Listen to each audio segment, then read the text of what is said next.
This episode is brought to you by Progressive Insurance. Do you ever find yourself playing the budgeting game? Shifting a little money here, a little there, and hoping it all works out? Well, with the Name Your Price tool from Progressive, you can be a better budgeter and potentially lower your insurance bill too. You tell Progressive what you want to pay for car insurance, and they'll help you find options within your budget. Try it today at progressive.com. Progressive Casualty Insurance Company and Affiliates. Price and coverage match limited by state law. Not available in all states. Hello, welcome to Strong Sense of Place. In each episode, we focus on one destination and discuss what makes it different than any other place on Earth. Then we recommend 5 books we love that took us there on the page. I'm Melissa Joulwan. I'm David Humphreys. We're going around the world, one great read at a time. Thanks for joining us.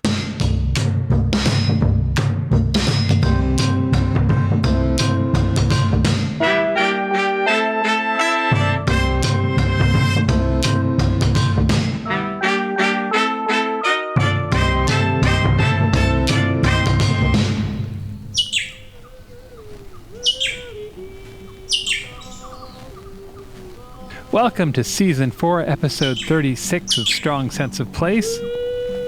Today we get curious about Tasmania. We have not visited Tasmania. No, it's far from any place we have visited. I'm just going to go ahead and admit that my only frame of reference for Tasmania was the cartoon character, the Tasmanian Devil. Yeah, I didn't know much about Tasmania prior to doing the research here. Once again, we have taken the leap from complete ignorance to wanting to go. 100%. This is not sustainable. I'm starting to have ideas about when I get to a significant birthday going to maybe New Zealand and then taking a little trip down to Tasmania and seeing what's going on there. I am all in on that idea. Do you want to get us started with the 101? I do. Tasmania is a heart-shaped island found 150 miles, or 240 kilometers, off the southeast corner of Australia. I didn't realize it was heart-shaped. It is. That's nice. I know, it's really nice. It's separated from the mainland by the Bass Strait and is surrounded by its namesake, the Tasman Sea. So that's apparently a tough sail from Australia down to Tasmania. It doesn't look so far on the map, but it's rough seas. Yeah, we're going to be talking about that quite a bit when we get to my books. Its colonial name was Van Diemen's Land, not in reference to demons, but in honor of a Dutch colonial governor. And then in 1856, it was named Tasmania to commemorate Abel Tasman, the first European to visit the island. The capital of Tasmania is Hobart. It's home to Australia's oldest continuously operating theatre and the Tasmanian Symphony Orchestra, which, in my imagination, is made up of wombats, Tasmanian devils, and wallabies in tiny tuxedos. That would be perfect. I mean, a wombat playing like a timpani or something in his tiny tuxedo? And then the Tasmanian devils getting all upset with each other in the string section. Cymbals, definitely the cymbals. Hobart was originally founded in 1804 as a penal colony, but another city soon took its place as the #1 destination for bad guys. That was Port Arthur. Right. Let's talk about penal transportation. You make it sound so nice. This was the practice of relocating convicted criminals to somewhere far away to serve out their sentences. Yeah. This practice was used by France, the Soviet Union, and of course, our favorite grabby hands, the British Empire. Starting around 1833, Port Arthur was essentially Britain's version of Alcatraz. The most hardened criminals and repeat offenders, somewhere between 70 and 80,000 of them, were sent to Port Arthur, and it was considered to be inescapable. So it definitely has an Alcatraz vibe going on. Yeah.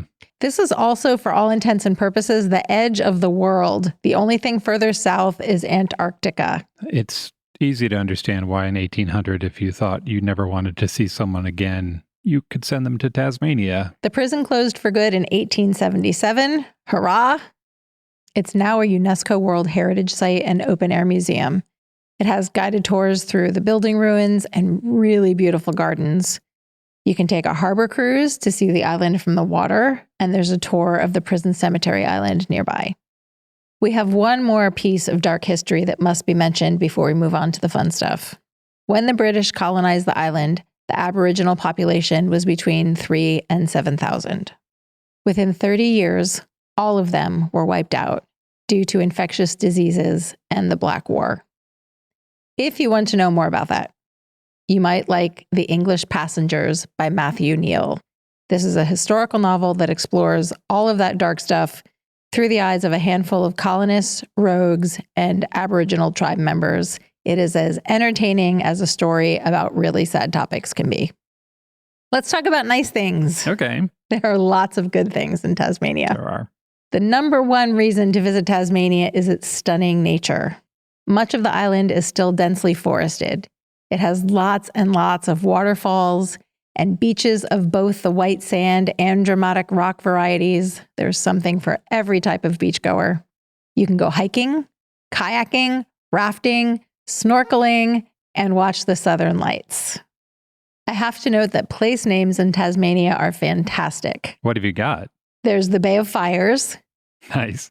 This beach is bordered by rusty red rocks. There's Wineglass Bay. It's a sheltered cove with water so smooth it looks like a lake. I'm kind of picturing a lot of yacht rock happening there. And speaking of wine glasses and maybe yacht rock, the Tamar Valley Wine Route in northern Tasmania is dotted with wineries and is the center for an exploding food scene. I'll put a link in show notes. They also have a really rich whiskey trade going on right now. If I'm recalling this correctly, they didn't make whiskey until about 25 years ago, but then in the last few years, they've won some world-level competitions, and now there's a whole tour of whiskey distilleries you can enjoy. I mean, this is sounding like a pretty sweet vacation destination. Yeah. Okay, this might make you pause, though. We can't do the 101 without talking about the Tasmanian devil. Tasmanian devils are found in the wild only in Tasmania, and they are the largest carnivorous marsupial in the world. They range in size from 20 to 31 inches, so that's 50 to 78 centimeters, and they weigh from 9 to 26 pounds. 26 pounds is not nothing. It's not nothing. That's bigger than a large house cat. Yeah. Smaller than a medium dog. Yes. Somewhere in there. Yeah. And they kind of look like bears. Yeah. So it's like a tiny little bear that's the size of a really big cat. Yeah. A tiny bear with a pointy, almost opossum-y nose. Yeah. Yeah. So they're really, really cute when their mouths are shut. But look out when they bare their sharp little teeth. Yeah. Their bite is one of the most powerful on Earth. They can exert a force of 94 pounds.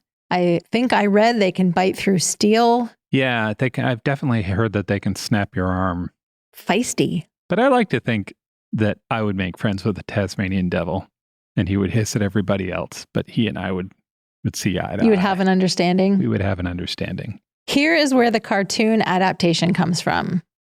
Which looks nothing like an actual Tasmanian devil. Not at all. The cartoon Tasmanian devil looks more like, I don't even know what that thing looks like.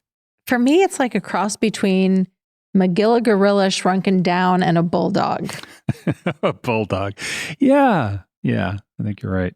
Okay. But the way the Tasmanian devil behaves in the cartoon is based on real life. When threatened, a real Tasmanian devil will lunge at their attacker, howl, shriek, and spin around in circles. Wow. And when they eat it all. Hair, bones, organs, everything. There's a place called the Tasmanian Devil Unzoo where you can go to see these little devils in their natural habitat and perhaps start your lifelong friendship. While researching other dangerous animals in Tasmania, I found this list and I just have to share it with you. Poisonous tiger snake, copperhead snake, white lip snakes. Yeah, there are 3 kinds of snakes in Tasmania and they're all poisonous. The redback spider, the blue-ringed octopus, and the box jellyfish. All of those animals were in a list, and behind each one, in parentheses, it said, deadly. That list doesn't even include, there's an ant in Tasmania that the locals call a jack jumper because it jumps. Nope. And if you get on the wrong side of a nest of jack jumpers, they'll take you out. They're responsible for something like 4 deaths in the last 10 years. From an ant. From a nest of ants, yeah. And apparently being bitten by one feels like you've been shot. Yeah, that sounds terrible. Yeah. I'm gonna say no to that. Yeah, I'm with you. Okay, here's the number one thing that made me want to visit Tasmania. Yeah. Wombats, Yes. AKA little furry tank of love. Although not so little. Did you know that wombats are about 3 feet long? That's about a meter. And they weigh between 44 and 77 pounds. That's between 20 and 35 kilograms for our European friends. That is a big, chonky, adorable baby. Yeah, that's like small child size. But fuzzy. And even though they look kind of chunky and they waddle when they walk, they can run up to 25 miles an hour and maintain that speed for 1.5 minutes. Wow. Like that is longer than a sprint time. Like 1.5 minutes is a long time. It's a long time. What are they running down, I wonder? Pizza? I suspect they're probably running away from predators. Oh, yeah. Sure, that makes sense. Okay, 2 other fun facts. Their poop is cube-shaped. No. Yes. Eh, Yeah. that's funny. And during the Ice Age, there was a wombat the size of a rhino. What? I can't decide if that would be like ridiculously cute or really terrifying. If you want to be guaranteed to see a wombat, And I do. you could visit the Bonarong Wildlife Sanctuary near Hobart. It's a wildlife rescue where you can visit wombats, Tasmanian devils, koalas, birds, wallabies, and more. You can sign up for a feeding frenzy tour, and they take you around and you get to watch them feed the animals. Oh, that's nice. And then you could determine if the wombats eat pizza. Okay, are you ready for 2 truths and a lie? I doubt it. I'm going to say 3 statements. 2 of them are true. 1 of them is not. Mel doesn't know which one is the lie. Here are the 3 statements. So a wallaby, you didn't mention, but they are like a kangaroo. They're just small, Yes. cut down kangaroo. Yes. Wallabies have been known to make crop circles. They get high on opium and bounce around in circles. 2, one of the weirdest and most remarkable museums in the world is in Hobart, Tasmania. 3, a 5-year-old boy got lost in Tasmania in 1986. He found his way home 25 years later. What? Let's take those in order. Wallabies have been known to make crop circles. They get high on opium and they bounce around in circles. I'm going to say that's the lie. Really? Of all of them? Yes. That is true. Tasmania is the world's largest producer of legally grown opium for the pharmaceutical market. Interesting. Yeah, we covered the other major opium producer in the world. We did in our Afghanistan episode. In Tasmania, they grow about 50% of the world's raw material for morphine and other opioids. Yeah.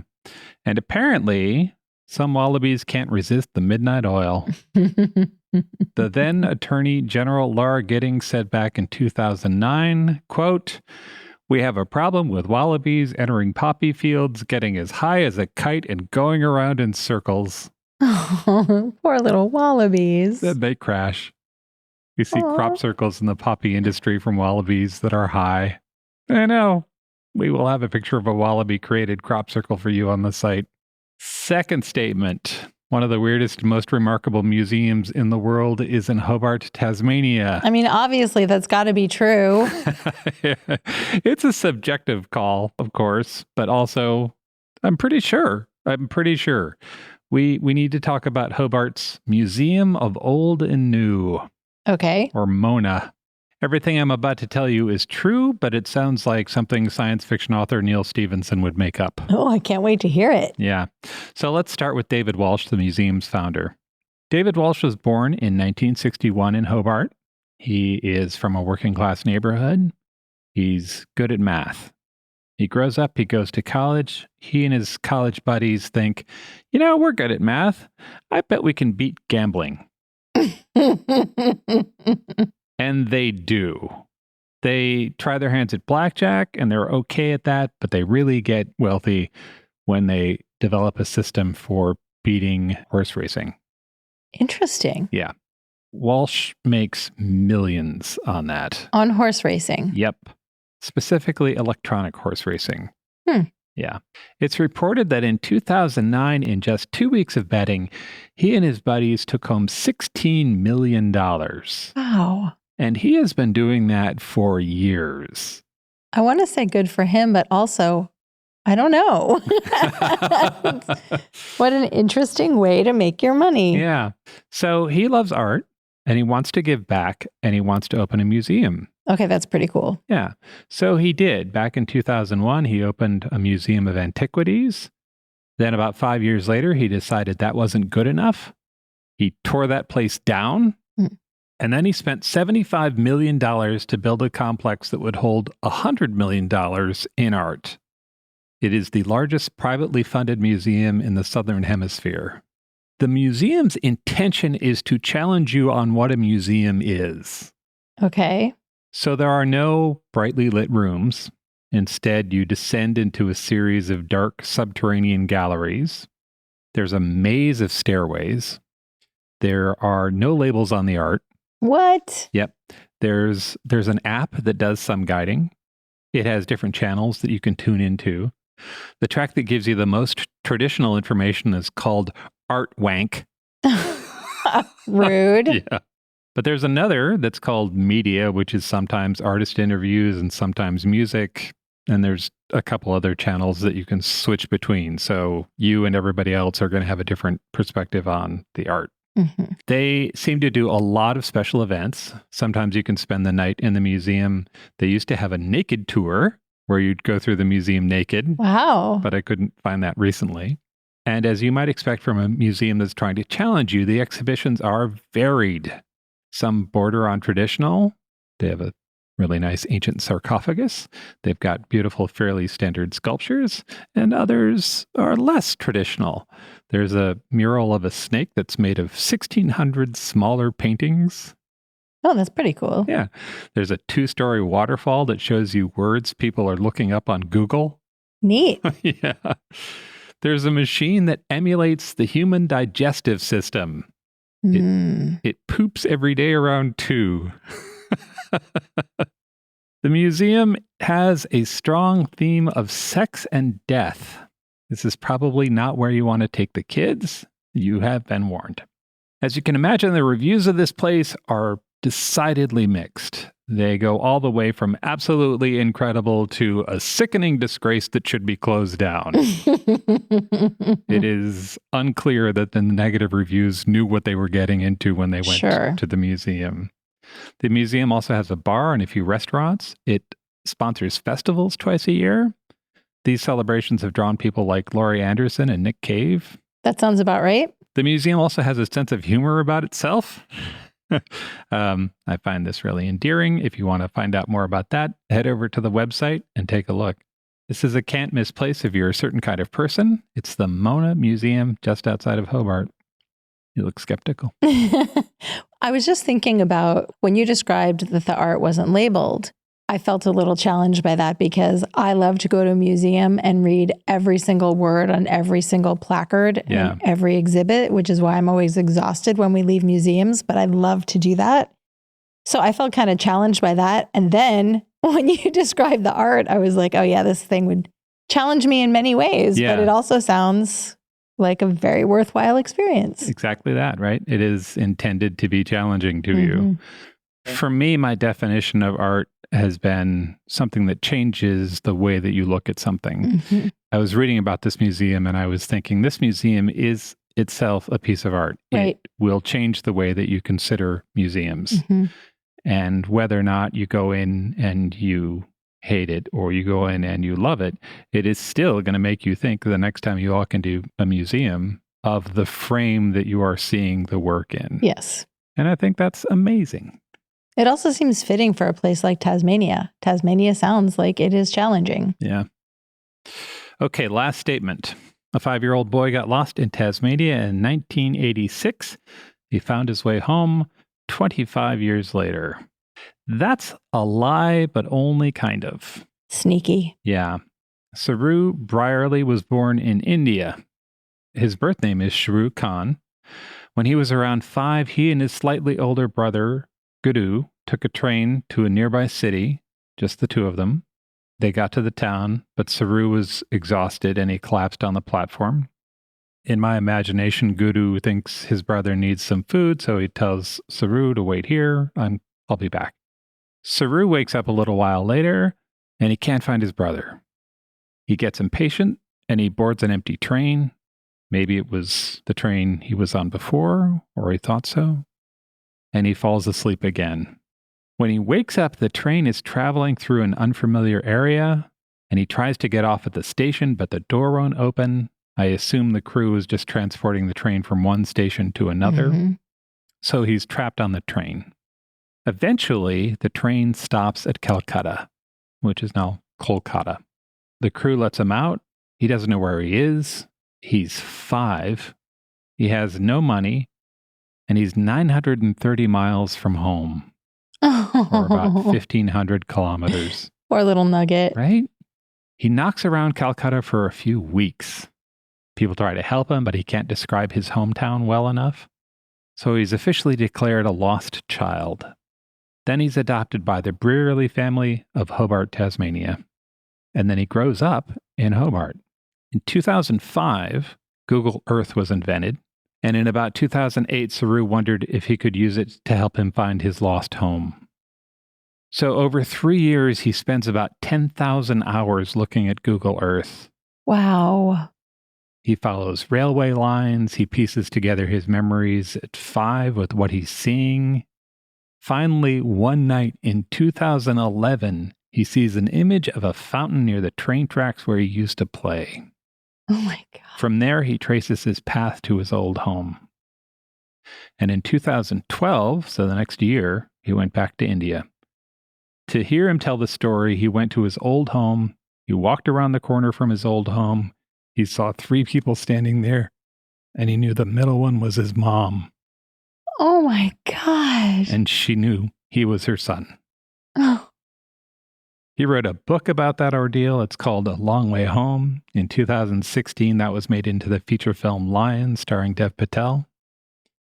He also made an ad for Google Earth. And we'll put links to all of that in the show notes. What a story. Isn't that amazing? That's 2 truths and a lie. There are many ways to entice a potential new customer with flashy branding and calculated marketing strategies. But at the end of the day, the success of a business comes down to the ability to close the sale.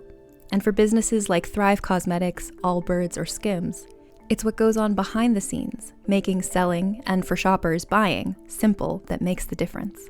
For them and for millions of businesses, that difference is made with Shopify. Businesses that want to grow, grow with Shopify. Because if your goal is growth, your commerce platform better be ready to sell wherever your customers are scrolling or strolling. And Shopify will make sure you're ready. On the web, in your store, in their feed, and everywhere in between. Nobody does selling better than Shopify. And with Shop Pay, they boost conversions up to 50%, meaning way less carts going abandoned and way more sales going. It's no wonder Shopify is home of the #1 checkout on the planet. Upgrade your business and get the same checkout Allbirds uses. Sign up for your $1 per month trial period at shopify.com/realm, all lowercase. Go to shopify.com/realm to upgrade your selling today. That's shopify.com/realm. Are you ready to talk about books? I am. My first recommendation is Wild Light by Robin Mundy. This is a coming-of-age novel set in a very special place. It's an island called Matsuyker. It's located about 6 miles or 10 kilometers off the southern coast of Tasmania. Yeah, on the way to the Antarctic. Exactly. It's about 2 miles long and 1 mile wide, 3.5 kilometers by 1.5 kilometers. And it's home to the southernmost lighthouse in Australia. And here's a really cool thing. It's now taken care of by volunteers. What? This was the last lighthouse to be decommissioned. In 1996, an automated light was installed. But the island still needs caretakers, so every 6 months, a new set of volunteers takes over. I think we found a new job. Right? While they're on the island, the volunteers tend to the grounds, record wildlife sightings, keep an eye out for fires, and do weather observations twice a day. because Tasmania is situated in the path of the Roaring Forties. I know about the Roaring 20s. It seems unlikely that they're situated in the path of a decade. There are less cocktails in the Roaring Forties. These are very strong winds that blow west to east in the Southern Hemisphere. They're usually 15 to 35 knots, which is pretty substantial, but they can gust up to 108. Wow. Okay. So it's a damp, watery, weather-heavy rock. Yes. With a lighthouse on it. There's an old sailor saying, below 40 degrees south, there is no law. Below 50 degrees, there is no God. It is very windy and unpredictable. The caretakers on the island need to report the height and the direction of the ocean swell. They also measure the temperature and report on the cloud height and cloud cover for aircraft in the area. This is a very elemental, dangerous place. Yeah. It is also shockingly beautiful. The island itself is very green, and it's surrounded by dark sapphire blue water. Just off the coast are a cluster of jagged rocky islets called needle rocks. It is all very magical looking when the wind isn't screaming and the sea isn't trying to kill you. Yeah. That is the setting for this story. The island and the ocean around it are just as much characters as our heroine Stephanie, and the weather is almost like a supervillain in this story. I would think, yeah. So here's the setup. 16-year-old Steph has been dragged from Sydney to the island by her parents. Oh. Her twin brother recently died, and they are all grieving hard. Seems like a really bad place to go if you're grieving. Well, here's why they went. Good intentions, bad idea. Steph's grandfather had been the lighthouse keeper back in the day, so her mom grew up on the island, and her mom is convinced that they can all heal by recreating the nostalgic glow of her childhood. Nostalgia is rough on people. Mm-hmm. As you might imagine, Steph strongly disagrees. And when she arrives on the island, after barfing in the helicopter, she learns that there's no cell signal, no internet, and the phone is for emergencies only. She is now physically and digitally isolated. And she is filled with the angst and rage that only a teenage girl can manifest. It's a bad scene. Then one day, she meets Tom. He's a 19-year-old deckhand on a crayfishing boat. And he also has his own family problems that loom large in his life. The two of them start a friendship that turns into a first love situation. And after a few weeks, Steph begins to soften a little bit toward the island. And there's this line from the book that I loved. For every stretch of howling wind and rain, Matt Syker delivered a day of perfect weather, a reward that could lull you into thinking this place was special, something you might not easily forget. So they're getting to know each other. They only see each other sporadically because he's out on the boat and she's on the island. And then big life stuff happens that upends everybody's situation. Oh. Yes. But I can't tell you what it is. Sure. Because you have to read the book to find out. Yeah. Here's why I love this book. It explores YA-ish themes like young love, parents who don't understand you, the rage of being a teenager, the agony of homework, all of that.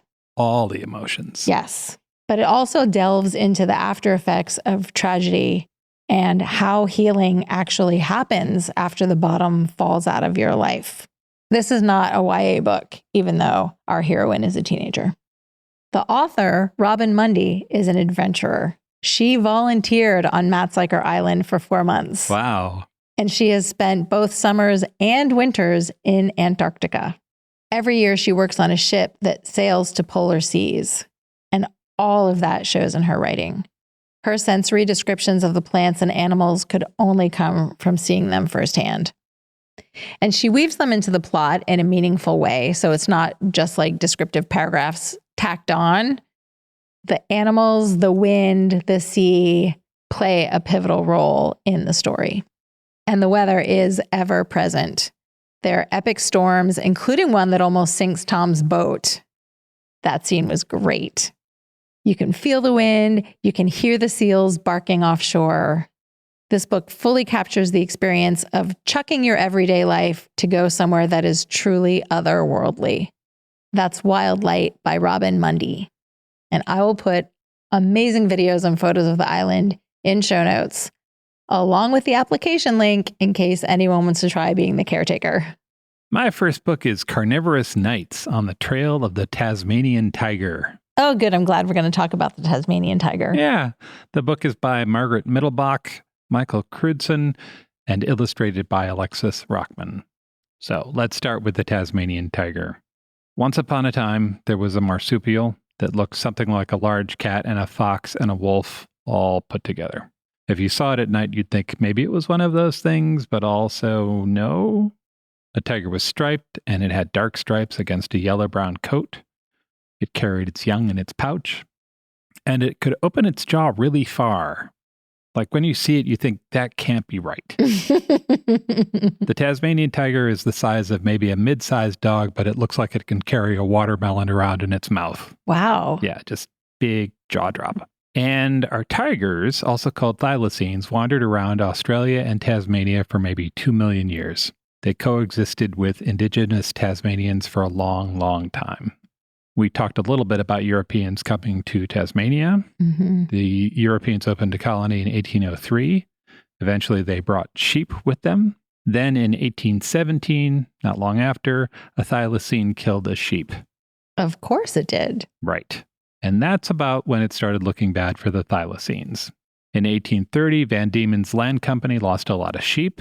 They had lousy weather and disease, but also some of them were killed by local animals.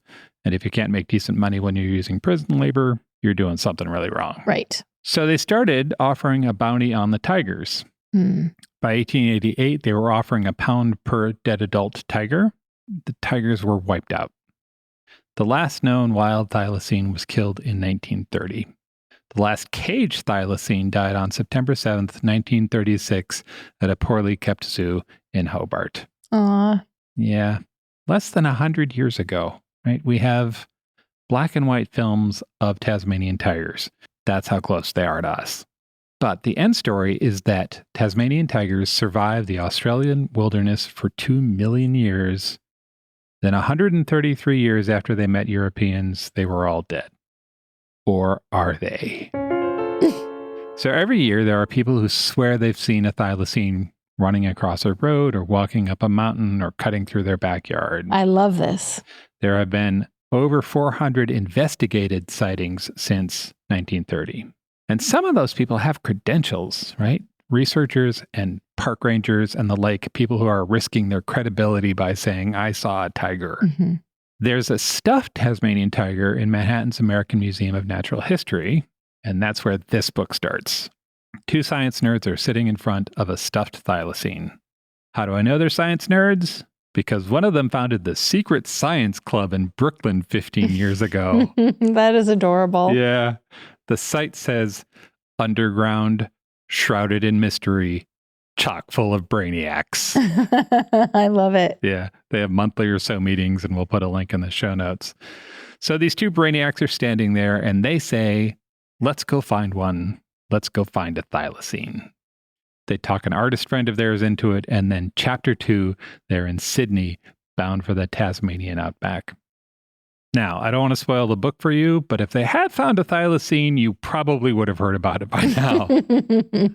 Still, this is a great travelogue. They go all over Tasmania looking for tigers. They encounter all kinds of nature, beasts I'd never heard of. They speak to a whole bunch of interesting tiger-related people. There's a team of people who are trying to clone a thylacine. There are scientists and rangers and cryptozoologists. The artist that they took is Alex Rockman. He's an illustrator and an artist, and his work is seen throughout the book. He does the work here in authentic media. So, for instance, he's made a paint out of beetles and wombat fecal matter. Square fecal matter. Yeah. He's a bit of an agent of chaos throughout this book. His illustrations are lovely once you get past the whole fecal matter thing, and he's really good with stopping motion. So freezing a bat in midair or a wombat as he's galumping around, that kind of thing. Here's an important thing to mention about the writing. the book is written in first person plural. So we're putting on our boots. Mm-hmm. We're going outside. Mm-hmm. This did two things for me. First, it sort of framed it as a group adventure. It kept bringing me back to like the journals of Lewis and Clark kind of thing for me. And second, it made me feel like I was part of the adventure. We're doing this thing, right? I realized that it won't have this effect on everyone. For some, it's going to sound like the Queen is speaking. Some of the reviews I read had a particular problem with the text in the book, "We dreamed," but I found it inviting and charming. Ultimately, this book left me with some hope and a strong, yeah, maybe there's a super sneaky tiger family hiding in the hills and, go little thylacines. But also, hooray for impulsive science-oriented people. Right? I could use a lot more of that in my life. I'd love the idea that they were like, let's go find one. And they tried. Yeah. I just thought this was a very charming book. It's Carnivorous Nights on the Trail of the Tasmanian Tiger by Margaret Mittelbach, Michael Crutzen, and Alexis Rockman, illustrator. That sounds awesome. Yeah. Aw, thylacine. I know. My second recommendation is The Survivors by Jane Harper. When I was researching books for this episode, I came across a review from Anne Bogle, our friend and the host of the What Should I Read Next podcast. This is what she said about The Survivors. I think I have a new favorite Jane Harper book, Edging Out the Dry, which has held the honor since I first read it in 2017. So based on that, I knew I had to read it, and I'm glad I did. This is a tense mystery story set in the fictional town of Evelyn Bay on the coast of Tasmania. To the people who vacation there, it's an idyllic seaside tourist destination. There's a beautiful beach, you can go scuba diving and a nearby shipwreck. It's exactly what you want for your summer vacay. Nice. But for the local population of just 900 souls, Evelyn Bay is their home. It's also poisoned with guilt and grudges and suspicion. What? But that's all under the surface, like an undertow in the ocean. Oh, it was a nice little summer town, like 2 sentences ago. Well, here's the deal. Okay. 12 years ago, there was an epic storm. Physically, the town took a beating. But emotionally, it was even worse. Because on that fateful stormy day, several tragedies struck the town. Jeez. I don't want to elaborate because the way Jane Harper unspools the story is excellent. But suffice it to say that not everyone was found when the sky and sea finally quieted down. And everyone in the town is affected by it because they're all tangled up together in this tight-knit community. Yeah. In the years since, most people stayed and just swept their feelings under the rug. But Kieran, the protagonist of the story, took off as soon as he was old enough to make his own decisions. And now, a more mature man, he's back to help his mom pack up their family home and move his father, who has dementia, into a nursing home. This is not a good time for their family. And then a body is discovered on the beach. Memories are excavated, secrets are revealed, long overdue conversations finally take place with devastating results. Wow. The people who populate this story are great. And not great in that they're awesome people, but great in that they feel so real. They are bad at talking about important things. Yeah. They lose their tempers when they shouldn't. They turn off their vulnerability just when they should be opening up. The thing that really struck me about the dialogue is that it felt like the way real people talk to each other. These were not neat, tidy conversations where the plot got moved ahead by someone saying exactly the right thing. But what I really want to talk about is how guilt is a resident of this town. Everyone is carrying an impossible burden from the day of the storm. And it's colored everything that has happened to them since. And it's the catalyst for the new problems that are haunting the town. None of this action could take place without the setting. From the first few pages, you will know this beach town. You can smell the sea air. You can hear the waves crashing on the beach. There's a restaurant called the Surf and Turf, where everyone goes for fish platters and to drink beer and listen to the jukebox. And there are sea caves that are central to the plot. Phew, are they vivid in my mind. The caves are both irresistible and very dangerous because at low tide, you can just walk in the door of the cave and meander through the tunnels inside. Sure. Teenagers go there to have parties and make out, smoke cigarettes, drink. Do teenager stuff. But when the tide comes in, the caves flood and there's no way to get out. You can't even see the entrance anymore. Seems dangerous. You can see where this is going. Yeah. It's Chekhov's gun all over again. It's to Jane Harper's credit that I was Googling like mad while I read this book.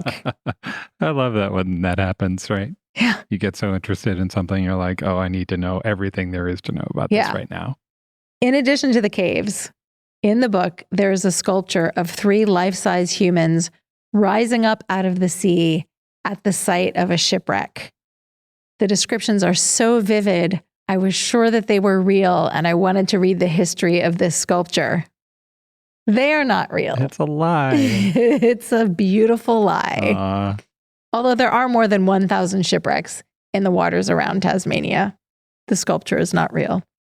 Jane Harper said in an interview that she likes to create landmarks specifically for her books. What a trickster. This is a gripping, well-constructed mystery. The pages just flew by while I was reading it. But I feel like the suspense story is used as a decoy for the real story.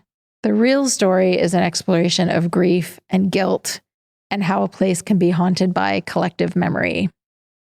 I feel like that shows up in a lot of books about small towns, and this one is particularly interesting because of this seaside setting. It felt really fresh and new to me. Yeah. And somehow Jane Harper does all of this without it being uncomfortably grim. I would say this was a fun read, even though a lot of things that happen are very sad. Yeah. If you want to take a vicarious trip to the rugged, wild Tasmanian coast, this is a powerful way to do it. That's The Survivors by Jane Harper. My next book is 10 Rogues, the unlikely story of convicts, schemers, a stolen brig, and an escape from Van Diemen's Land to Chile by Peter Gross. I love that title so much. This is a nonfiction story about 10 guys who were sentenced to penal colonies in Tasmania. But not just any penal colony. These guys were on Sarah Island. This was a particularly unpleasant place to be in the mid-1800s. Eventually, they cleared out Sarah Island and moved everybody to Port Arthur. To the kinder, gentler prison? I don't think so. Sarah Island is an island in the harbor of the west side of Tasmania. If you get off the island and past the sharks, maybe you make it to the shore. But then on one side, you've got thousands of miles of ocean and the vicious wind that comes with it. And on the other, an impenetrable rainforest. Something will probably eat you there by morning. Maybe a thylacine. Even today, that area is uninhabited. Mm-hmm. It's an enormous nature reserve. And the prison colony is run by just an all-star team of sadists. Oh, that's terrible. Yeah. But of course. Yeah. Lashes were routinely handed out, usually 50 at a time. They would sometimes give you a break. They would lash you 50 times on Monday, wait a week, and then lash you another 50 times. That seems worse. You would just be starting to heal. That's the point. That's disgusting. Yeah.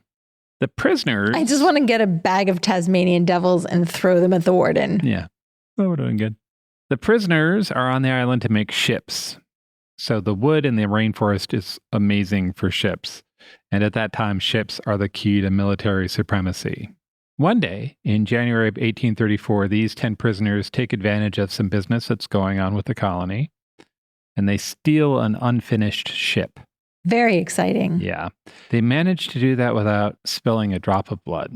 And then they sail from Sarah Island around Tasmania across the Pacific Ocean to the coast of Chile.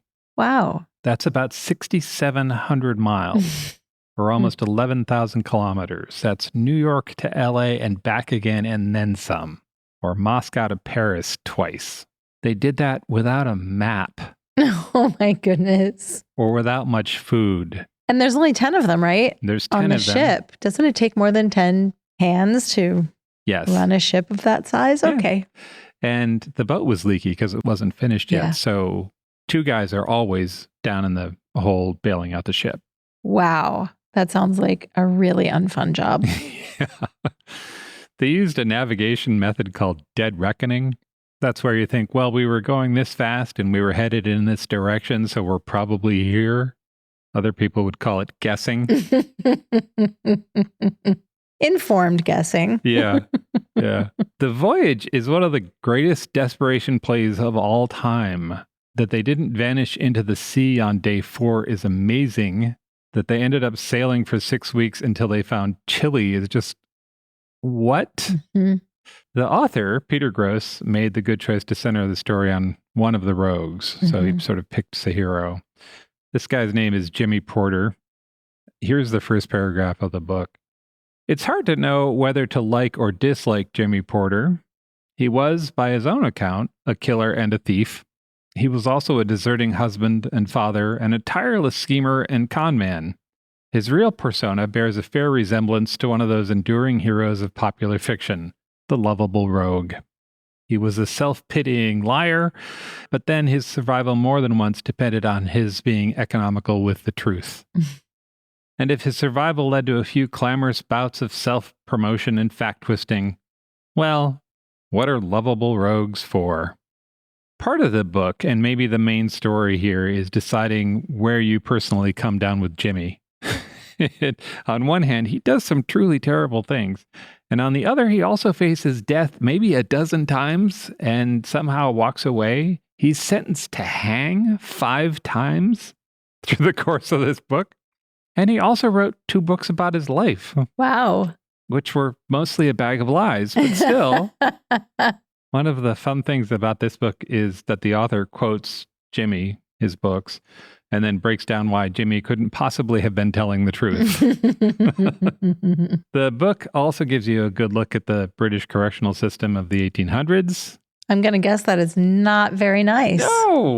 No. The author frames something in a way that I don't remember seeing anywhere else, and maybe it's because I wasn't paying attention at the time. It was the idea that in that period, the British had convinced themselves that there were 4 classes. There's an upper class, a middle or a merchant class, and a lower class, and a criminal class. Mm-hmm. Those were all ordained by God. Not moving up a level. No. Ever. No. Because God. He quotes a 19th century hymn, All Things Bright and Beautiful, which there are some lovely versions of, but it had a verse that's not usually sung these days. But back then they rang out with, the rich man in his castle, the poor man at his gate, God made them high and lowly and ordered their estate. Which brings us to that criminal class, right? The English seem to be of the opinion that if we could just get rid of those guys, we'd all be better off. And that started with an aggressive death penalty. At the time, there were 200 offenses that resulted in hanging. Yikes. Ranging from murder to cutting down the wrong tree. And when that got to be a bit much, they came up with the idea of transporting criminals to the United States. And when the Americans got all uppity, there's Australia. All the way down there at the edge of the world. We'll never see those guys again. This book is just a ripping yarn with some history to think about thrown in for good measure. It's 10 Rogues, the unlikely story of convict schemers, a stolen brig, and an escape from Van Diemen's Land to Chile by Peter Gross. My final recommendation is Flames by Robbie Arnott. And I almost did not read this book. I have to thank our listener, Andrea R. from Melbourne, for urging me to read it. Oh, a local. I had initially considered it, but the flap copy just sounded like a big nothing to me. Oh, okay. So I moved on to other titles. But after I got Andrea's email, I decided to give it a go. And I'm thrilled that I did. This book is amazing. So never judge a book by its flap copy, I guess. Yeah. Having said all of that, I'm not sure how to describe this book. Oh. So can I just say I loved it and you should read it and let it go at that? You could help us a little bit. Is it fiction? If I was writing the flap copy, this is what I would say. Okay. This is a magical realism road trip story set in modern Tasmania. Oh, all right. The story is epistolary. So there's a diary and an exchange of letters between 2 characters. One chapter is from a fictional, chatty tell-all novel. At one point, the story is told by a personification of fire. Wow. Another chapter is told from the point of view of a water rat who may or may not be a god. Amazing. Yeah. There's a life-changing friendship between a fisherman and a seal. There's a female detective who narrates her own chapter with the tone of a hard-boiled noir crime story. And all of this is one story? This is all one story. Awesome. Yes. There are gorgeous, vivid descriptions of scenery and weather, all of which make the setting come to life as a character, another character. Yeah. But they're also a metaphor for the emotions of the characters.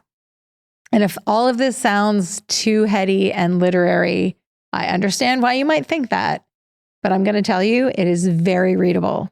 And sometimes those kinds of literary tricks kind of engage your mind, but don't bring your heart into the equation. Right. I was deeply engaged with the characters. This is amazing because it is kind of bananas. Yeah. But I was invested in what was going to happen to these characters. So let's talk about them for a minute. Even though there's a web of people and animals and anthropomorphized fire telling this story, there are two characters at its heart. A brother and sister named Levi and Charlotte McAllister. This is the story of their family and how the two of them need to spend some time apart to find their way back together. I want to read you some of the first page so you can get a sense of the writing and how the book kicks off. Because right away, you know you're in for something unusual. Our mother returned to us 2 days after we spread her ashes over Notley Fern Gorge. She was definitely our mother, but at the same time, she was not our mother at all. Since her dispersal among the fronds of Notley, she had changed. Now her skin was carpeted by spongy verdant moss and thin tendrils of common filmy fern. 6 large fronds of tree fern had sprouted from her back and extended past her waist in a layered peacock tail of vegetation. This kind of thing wasn't uncommon in our family. Our grandmother had reappeared a few days after her ashes were scattered into the north-facing strait at Holly Beach. Our great-aunt Margaret had also returned, not long after her ashes had been poured over the family farm down at Bothwell. When she'd wandered back into our living room, an ornate crown of bluegum branches burst from her head, and the furred tail of a Bennett's wallaby flopped out from beneath her dress. Whoa. So that's Levi narrating. Yeah. And he goes on to describe more female relatives who returned after being cremated.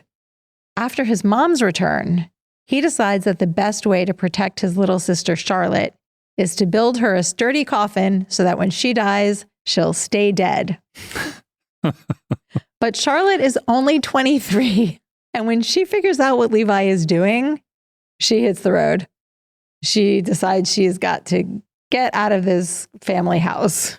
So she thinks that he's building a coffin not strictly for utility purposes, but to end her life? That seems to be what she thinks in the beginning. But then she kind of gets a better grasp on the situation. Okay. Because he is in no way threatening her. He thinks this is a way to really care for her. Yeah. But it would be spooky to walk into a room and have somebody making your coffin. Completely. Yeah. So she hits the road. And thus begins her adventures in Tasmania. And we get to go along for the ride. She visits beaches. She works for a while on a wombat farm. She climbs the snowy peaks of Cradle Mountain and goes to just so many other places in nature. You could use this novel as a tour guide to scenic spots to visit in Tasmania. I was also Googling the heck out of this book. All of these places are real. As Charlotte and Levi travel their separate paths, they both meet really interesting people, and they find a way through their grief to better versions of themselves. So it's a very rich coming-of-age story told in a highly unconventional way. So the other unusual characters that come up in this book interact with a brother and sister somehow? Yeah, it's a web of characters, and by the end, you understand why you've been introduced to all of these other people. Whoa. Which is why it reminded me a little bit of Station 11 by Emily St. John Mandel. It sort of has a dreamy quality about it. This author, Robbie Arnott, plants seeds early in the story that come to fruition later in the book, in the same way that in Station 11, connections between people emerge as you move through the story. Right.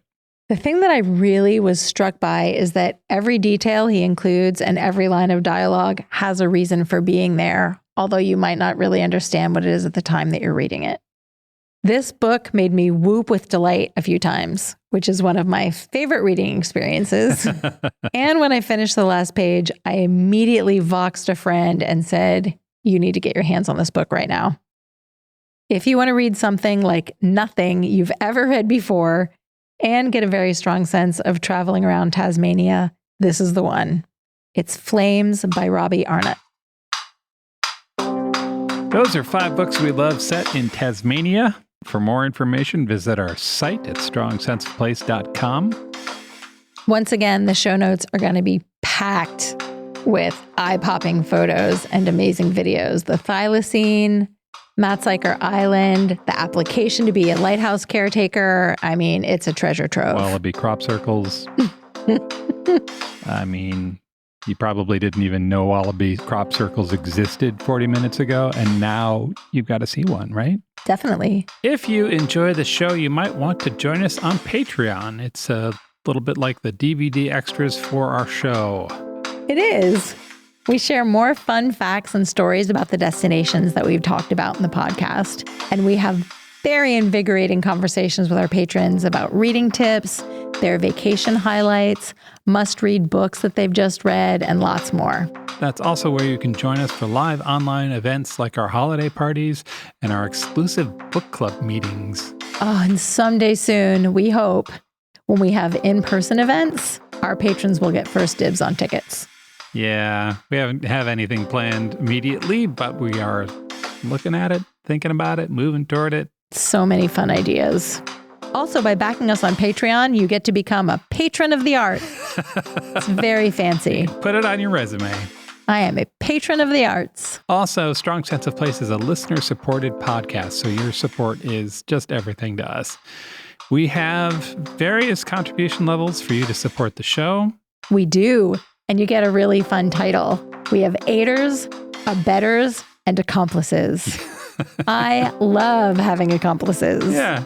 And you can become an aider for just $3 a month. Visit strongsenseofplace.com/support to join our friendly community of readers. Mel, can you tell us where we're going on our next episode? By very popular demand from our patrons, we're heading to the mountains of Appalachia. We'll talk to you soon.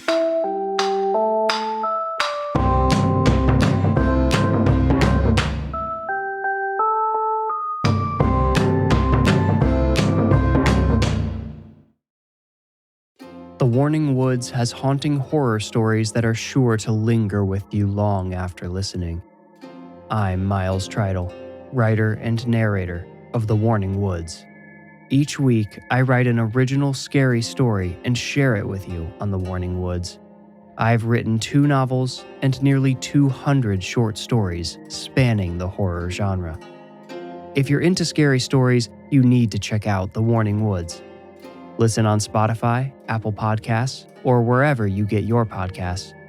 Just search for The Warning Woods and click play at your own risk.